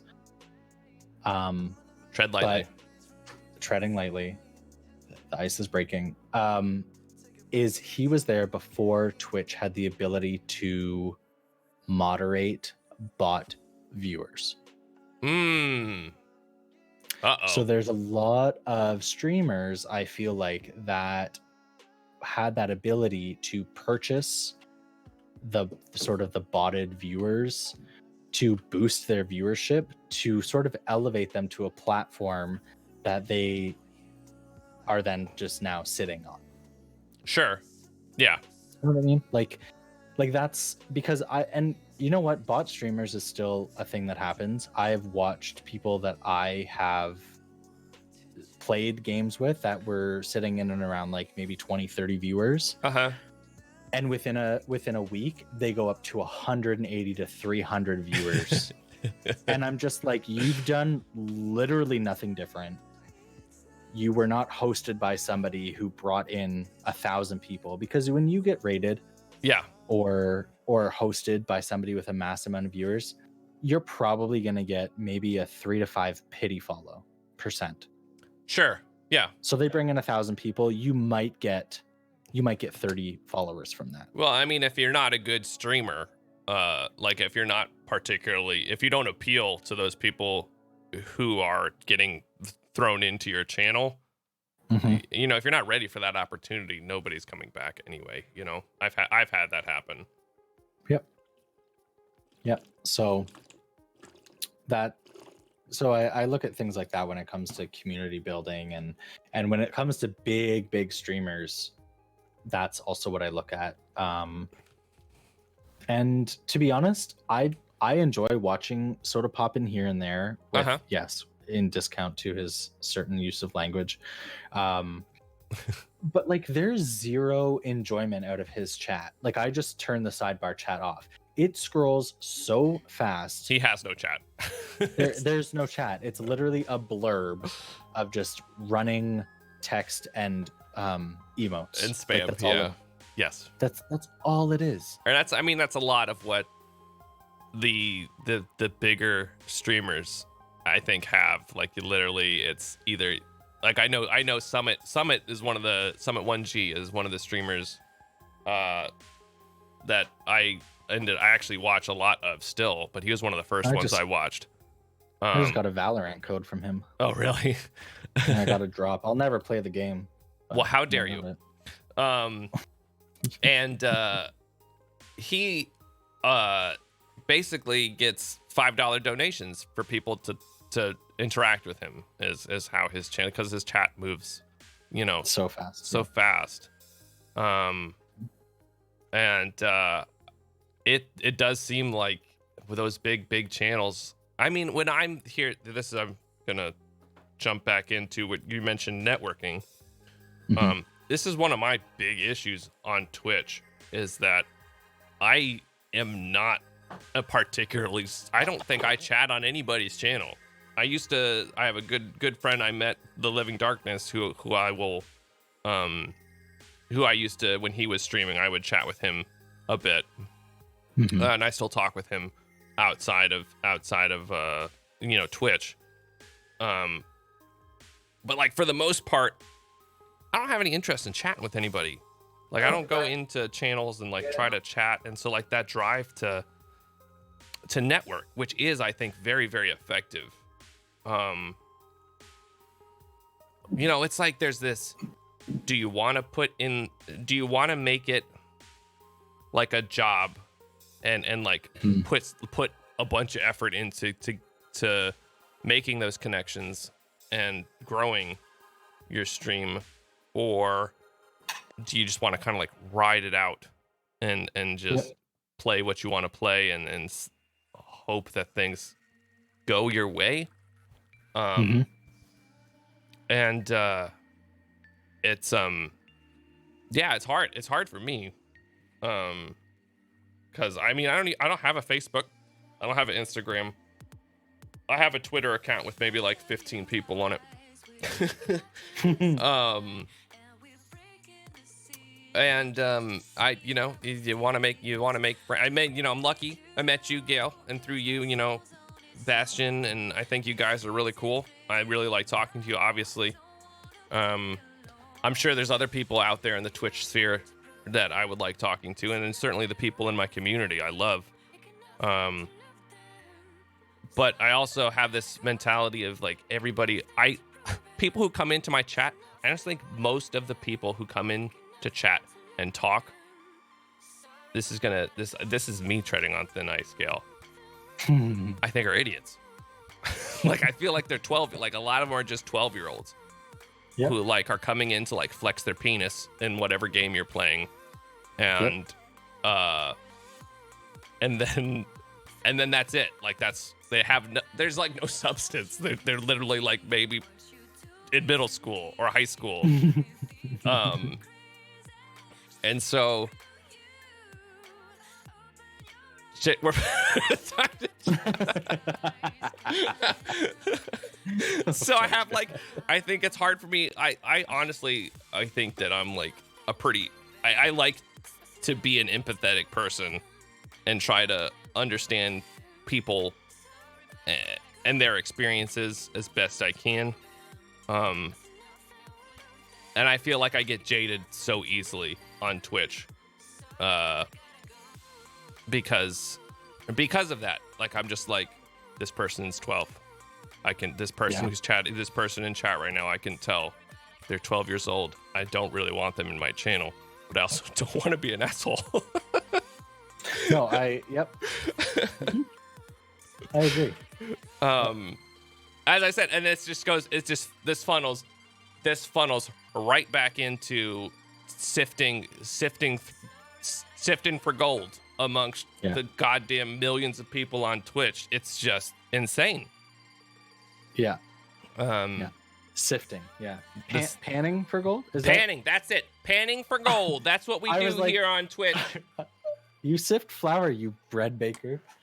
Sorry, I'm not. Don't tell. French guy is in chat, so don't get into baking too much. He will crucify me.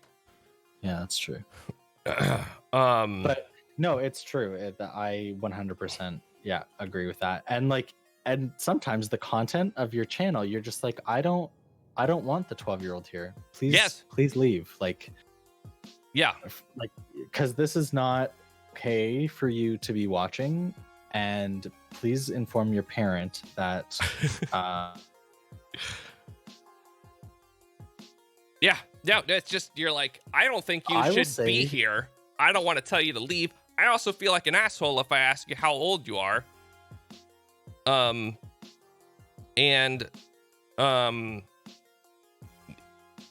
I don't, it's like, how do you tell some anonymous person on the internet that you don't want to talk to them in like a polite way that doesn't just cause more trauma? You just DM one of your exactly. You just DM one of your mods and be like, sorry, remove the trash. Please just get him out of here. Yeah. I've had to ask people to leave my really? chat. Like I've had to DM them and be like, listen, because like they would just make some everything I said, like there's sexual innuendos and puns are fine to an extent. Mm-hmm. But like if I can't say a phrase and somebody not turn it into a dick joke, like at all, you're filling up my chat with literal nothingness. Like you are literally just sitting there, and it's like I said, it's fine to have that and to have fun with it. Yeah. But like there's a line, like the joke runs dry at a certain point in time. Please stop. It runs dry. Ha. You know what Got I mean? him. Like, this isn't cholera. Okay, you do not have an endless stream of shit to be spewing.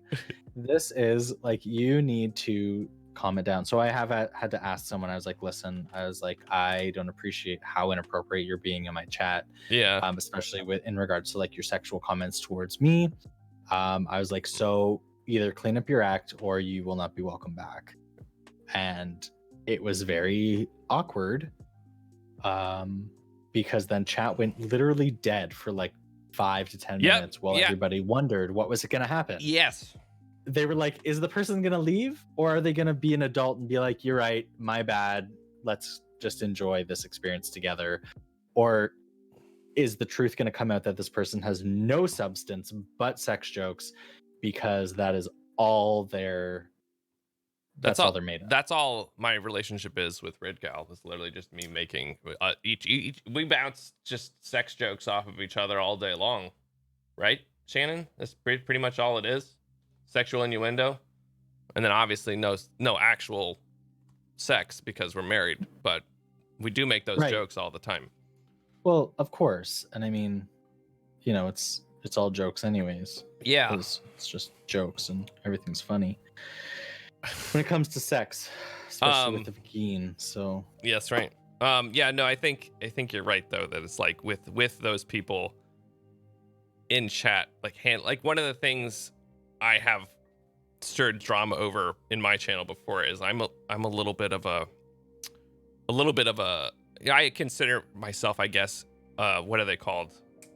I can't even SJW, social justice, that person a bit. No, you're not. In the fact that and that I see language being used that I think that I think that as a society we need to be moving away from.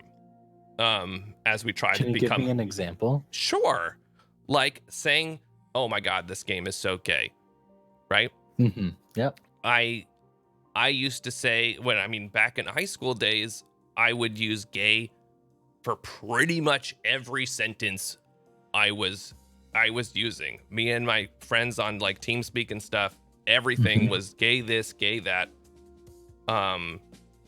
Yep. And I had to consciously, I don't remember when I started trying to change that, but I had to consciously make that effort to like not say that all the time. Like I work with, a lot of, I actually have on my particular shift, I have a couple of gay people that I work with that I love. And they'll use, I think that saying something is gay is still like used to an extent, but I think it's used differently. And I think it's hard to communicate with people on like a Twitch platform. Why maybe using that language is potentially harmful. I agree. So like as I said, like on Soda Poppin's channel, we can jump right back, and this is easily, he'll say things are retarded, he'll say autistic, and I don't know if he uses gay or not. I feel like there's some obvious words that the no words. I think that people have an understanding of that's not appropriate to say. Right. And I don't know if they understand why it's not appropriate to say. But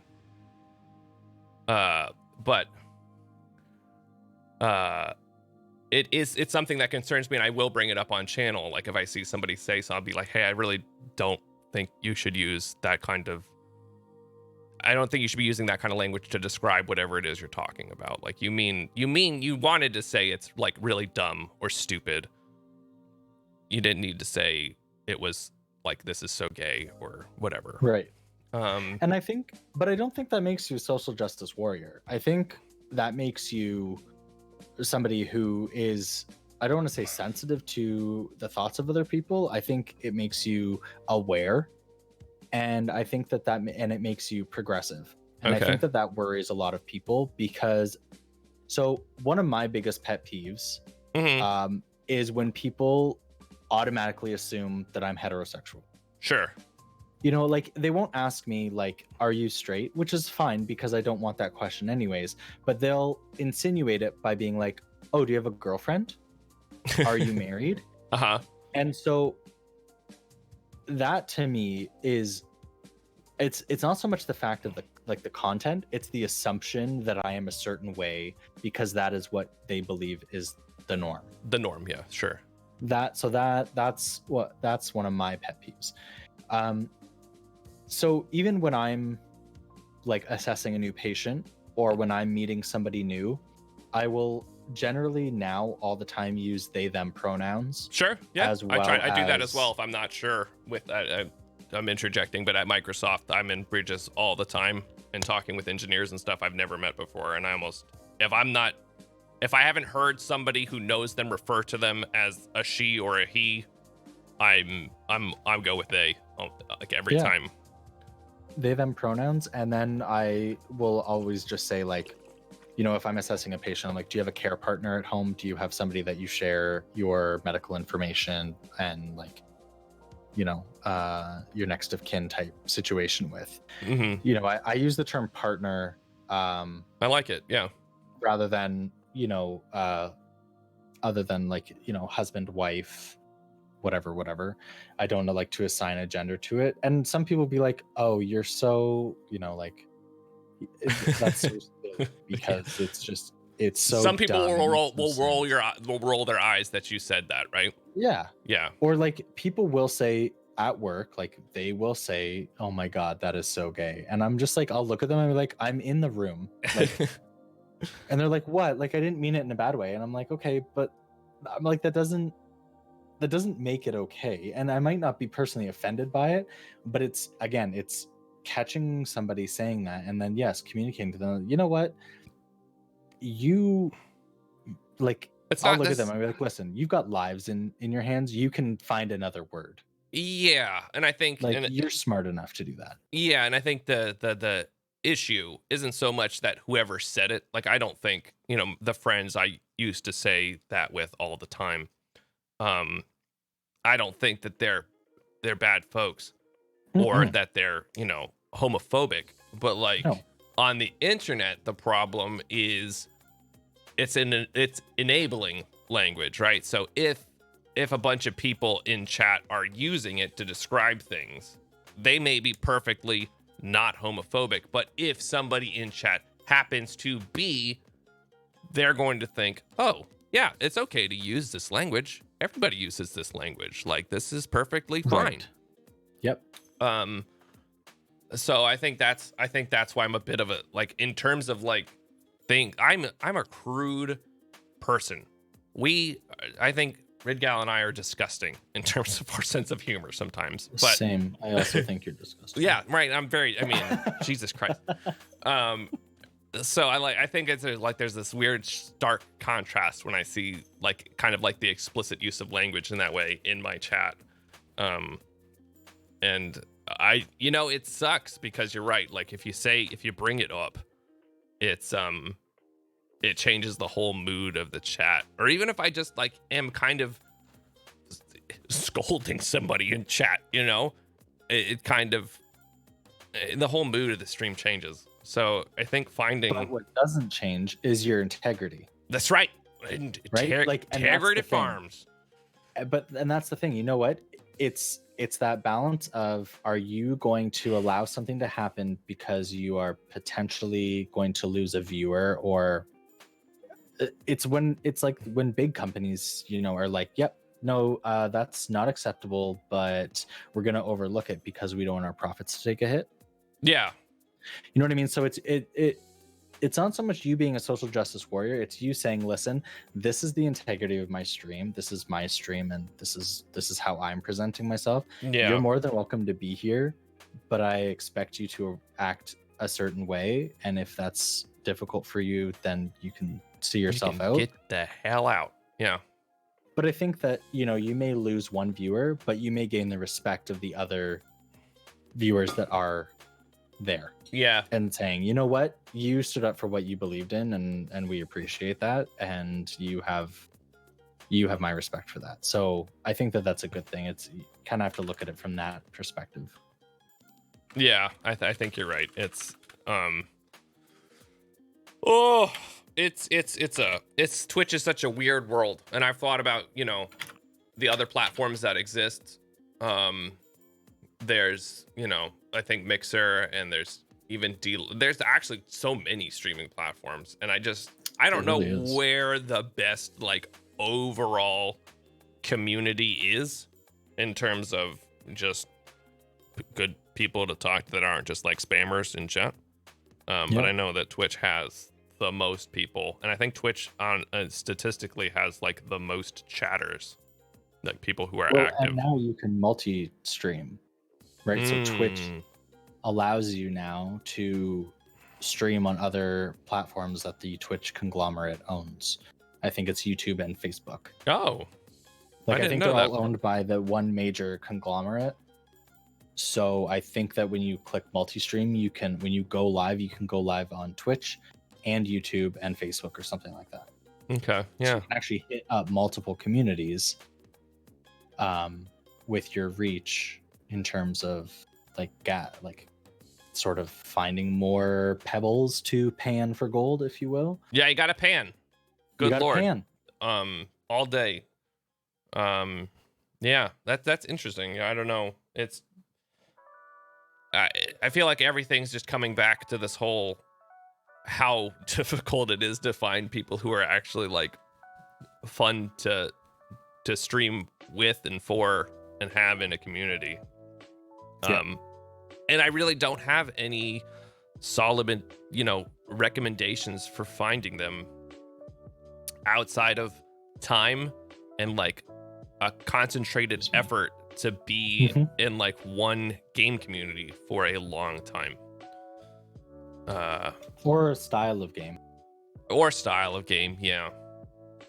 There's a lot of people that will watch like World of Warcraft and Elder Scrolls Online and Final Fantasy 14. Like they'll jump from MMO to MMO kind of thing. Yeah, that's true. Or like survival games like Rust and Ark and Do that you style. and Bastion have any interest in this last Oasis game? Have I you haven't seen even it? heard of it. You I haven't haven't heard of it? You guys check it out. It's a new survival. It looks like it has the combat of Mountain Blade and weird like land ship devices of like Sea of Thieves. The screenshots look cool. The game looks so cool. It looks pretty cool. I think at this point we can delve into. We'll chat a little bit about games, Gale, and talk Sure. with chat if they've got anything to say. I think we've covered more than I expected in the stream so far, and I think we can save some of these other things we considered talking about for next time. Yeah, I'm down. But I know like that, I feel like in terms of looking at games, Animal Crossing lately has been awesome. Yes. And Rydgar is playing it right now. And I know Overwatch just got a new character, and honestly, I've always thought that that Fortnite was a good game. It was never really like my cup of tea. Yeah. But then our another couple that we spend, they're basically our best friends, have been like super into it. And so both of us have been playing that one, and it's fun. It's stupid. But that's a well-made game. I don't know how much. I don't know. Fortnite? Yeah. I dabbled in it a long time ago. I despise it because of the building component. Yeah, that's what I thought too. Well, we played on the Nintendo Switch, right? And so I think I think I'm playing with a lot of 10-year-olds, maybe. Great. But like, we have no issues getting kills and like competing in the game. I think that's also part of the fact that there's like just a million gajillion people playing that video game. It's not like super hard to get into games where there's some people of around your skill level. Mm-hmm. But yeah, I'm looking for like something in terms of like Twitch streaming that I would like to, to like be more consistent on. And I'm thinking maybe like a survival type of game. Mm-hmm. I played GTA for a little bit. And the RP, Yeah, I remember that Fry or whatever. Yeah, and I've thought about like trying to find a server and go back. And I know that like No Pixel's like the place to be in terms of like actual good GTA stuff. The problem is it's become sort of there's a level of elitism now with No Pixel. That thank you. That I wish that I could get more into it, and I also feel like the creativity component is also very dead with No Pixel because it's all up to, I think it's Coil that does all the developing for the server, and he's a fantastic like developer in terms of, or like coder, I guess, for bringing in new things like new jobs and new vehicles or whatever, right? Like new components that you can interact with in the game. But like that's really where that's where the creativity of you being able to actually like latch onto with your RP and go with it. Right? Like if you don't have that component that you can just be like, yeah, this is the job I'm going to do and this is how it goes in with my character. Mm-hmm. If you don't have those interactive components, then your RP is very, very difficult to make believable. Yeah. You know, whereas if you look at things like Conan Exiles Mm-hmm. or Ark, even Rust, but more so I would say like Ark and Conan Exiles, with the mods that are available and with the simplicity of what it is, I think that there's a way bigger version, because you're looking at like you've got, because I was thinking of creating my own Ark server and making it an RP style where it was I didn't like even think about those games for RP. like, well, they've got huge communities. I bet they for do. RP. Yeah. Thinking about it. But like I was gonna divide it into like like one of the main islands into 4 nations, and then have like a center community like region where I would build like an actual like village, and there'd be like a blacksmith, and there'd be like a medicinal person, and there'd be like all sorts of different jobs that people could do. Yeah. Because you have those jobs in Ark, right? Like you have to craft things, you have to gather things, you have to hunt things. So there's so many different components that you can actually RP into a very natural tribe-like mentality. Sure. It lends Whereas like itself. in GTA, it's like, I'm a drug dealer, I'm a fruit picker, I'm an ambulance driver, like those, and that's it. Sure. Yeah. You know what I mean? So you're very limited with the realism in regards to GTA. Yeah. Whereas I think with like Ark and Conan Exiles and there's another RP. You can have large breasts in Conan. I know that. that. You can have a huge dong.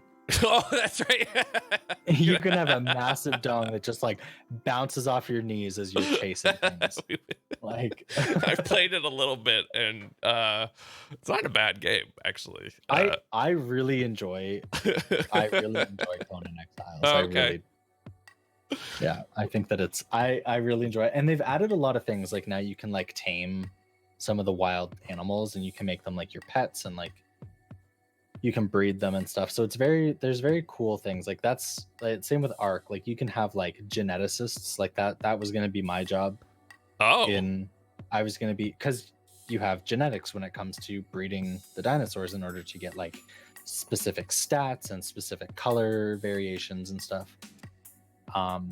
So that's what I was gonna do. I was gonna be like a breeder geneticist. Wow, interesting.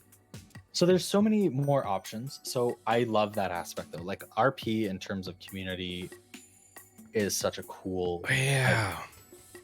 Yeah, it is. Well, that's the thing. I think, and honestly, I think after the success of GTA's RP, I would love to see developers head towards more game systems to facilitate that kind of gameplay. Because I feel like at this point, developers have realized that streaming is a part of gaming culture at this point. And I think streaming is taken into consideration during development. Yep. So I don't feel like it'd be too huge of a leap to be like, this is, we are developing this game in the hopes of streamer activity and RP, facilitating RP.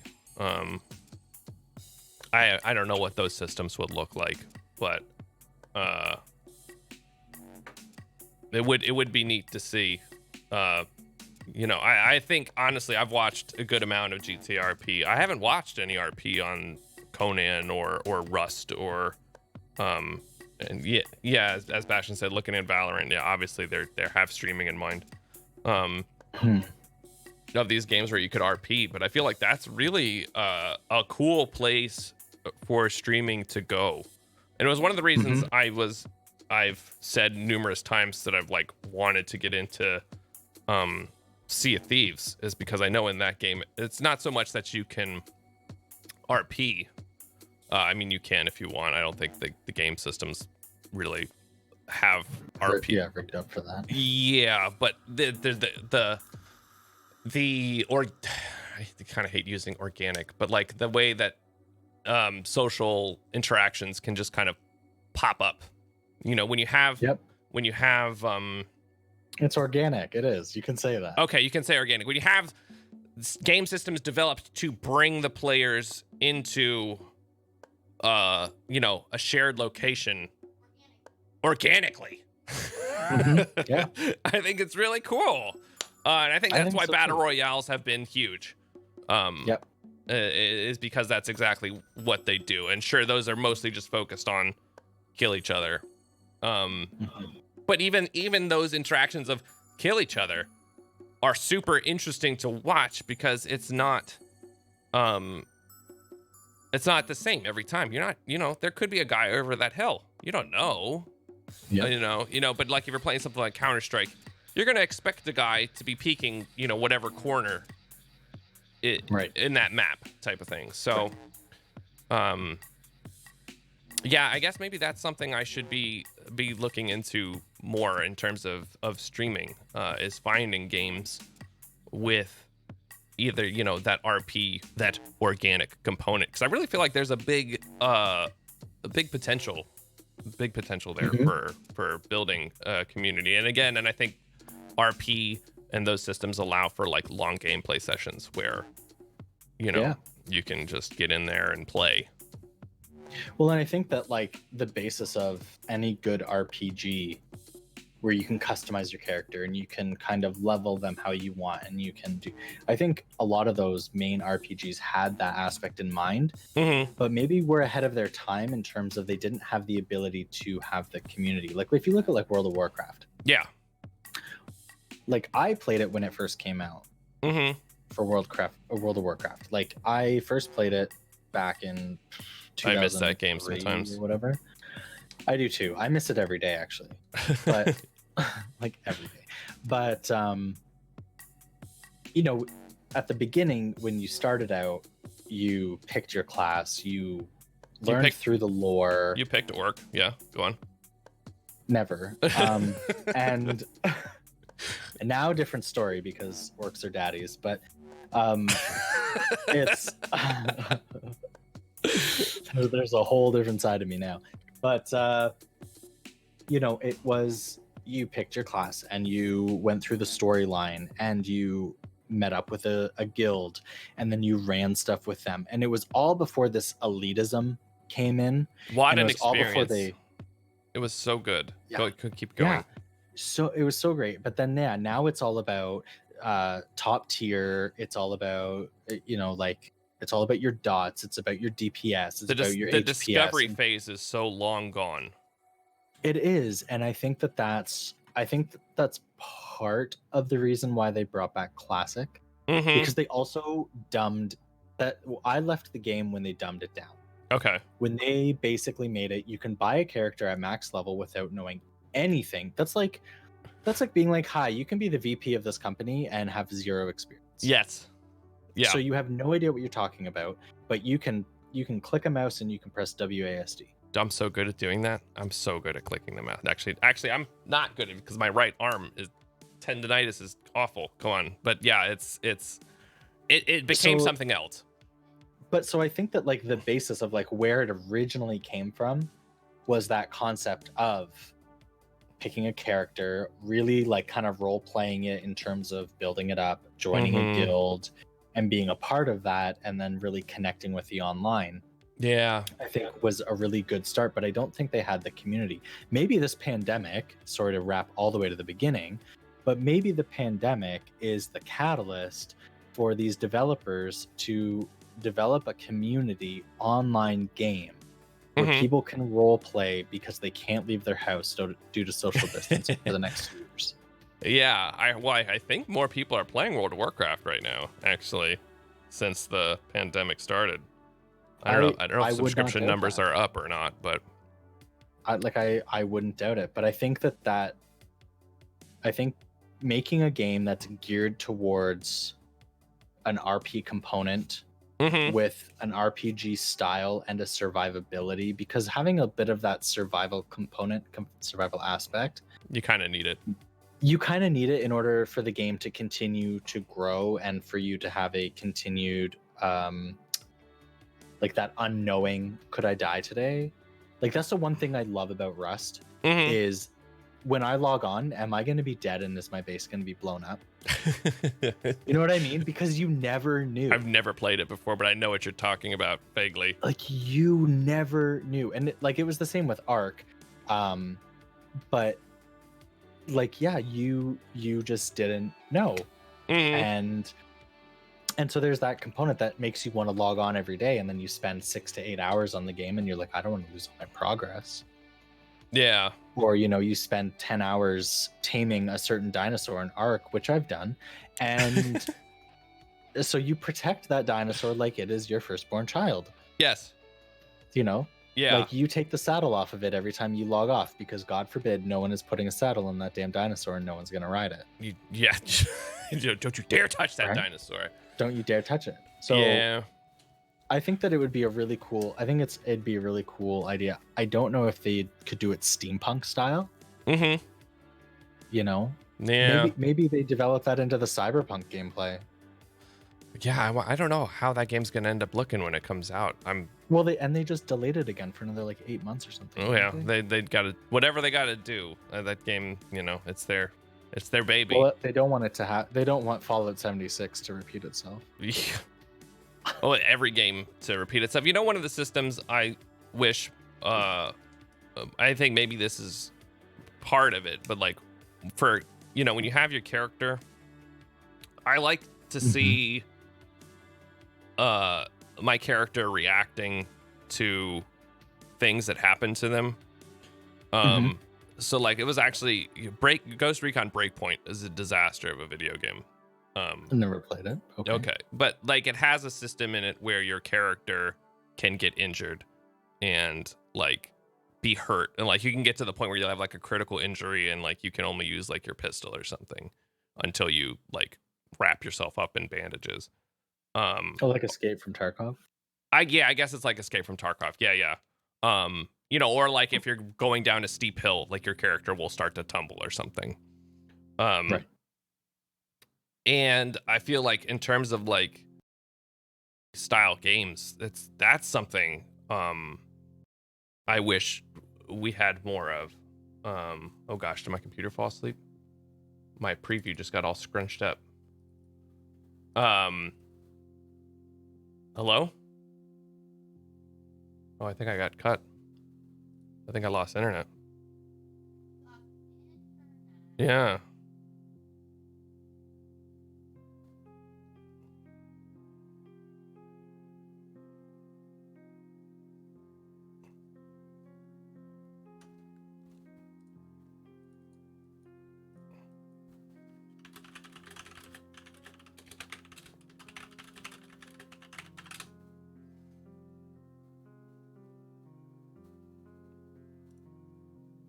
I can't hear.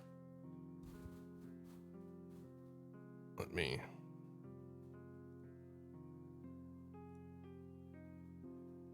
Hi, still live. Okay. Test. Hello. Hey. Yeah. Okay, apparently I'm still live. I don't know what happened. Yeah, I don't know what happened either. Weird.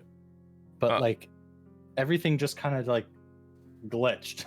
Yeah, that's exactly what happened for me too. I had the voice thing went silent, and then my preview in OBS just like got super scrunched up. And I don't know. Anyway.